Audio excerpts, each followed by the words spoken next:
আসসালামু আলাইকুম। তো আজকে আমরা শিখব কিভাবে আমরা সহজেই উইন্ডোজের এই টেক্সট বারটি ট্রান্সপারেন্ট করতে পারি এবং অ্যাপ্লিকেশনগুলো আমরা সহজেই সেন্টার আনতে পারি। তো সেজন্য আমাদের করতে হবে সিম্পলি আমাদের একটা অ্যাপ্লিকেশন ডাউনলোড করতে হবে। অ্যাপ্লিকেশনটা হচ্ছে ট্রান্সলেন্ট টিভি। আমি লিখছি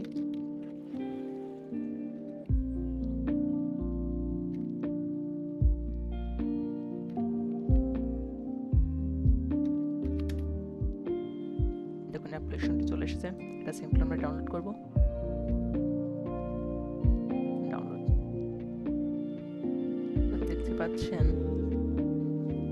দেখতে পাচ্ছেন এখানে আমার এটা আগে থেকেই ইনস্টল করা আছে। তো আমি সিম্পলি এটা ওপেন করব। ওপেনের সাথে সাথে দেখছেন যে আমার এখানে একবারটি টোটাল কিন্তু ট্রান্সপারেন্ট হয়ে গেছে। আমি এই ট্যাবগুলো কেটে দিচ্ছি।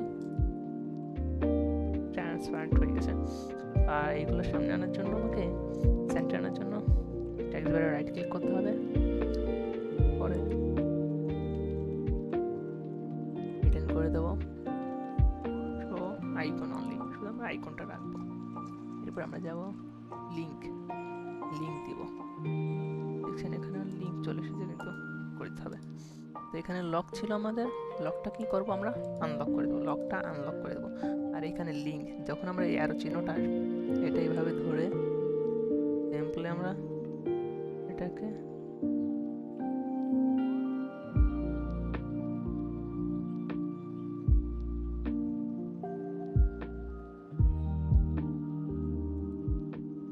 আমরা সিম্পলি যতটা পারি ঠিক সেন্টারে আমরা অ্যাডজাস্ট করে দেবো। অ্যাডজাস্ট করে দেওয়ার পরে এটা আমরা আবার লক করে দেব। তো দেখতে পাচ্ছেন সিম্পলি কয়েকটা ক্লিকের মাধ্যমে আমরা পুরোপুরি আমাদের যে ডেস্কটপটা একদম ট্রান্সপারেন্ট করে ফেলেছি টেক্সট বারটা। তো আজকের মতো এতটুকুই। পরবর্তী সম্পূর্ণ একটা নতুন ভিডিওতে দেখা হচ্ছে। ততক্ষণ সবাই ভালো থাকবেন, সুস্থ থাকবেন। আসসালামু আলাইকুম। যারা আমার চ্যানেলটি এখনও সাবস্ক্রাইব করেন নাই অবশ্যই সাবস্ক্রাইব করে পাশে থাকা বেল আইকনটি প্রেস করে দিবেন। ধন্যবাদ সবাইকে ভিডিওটি দেখার জন্য।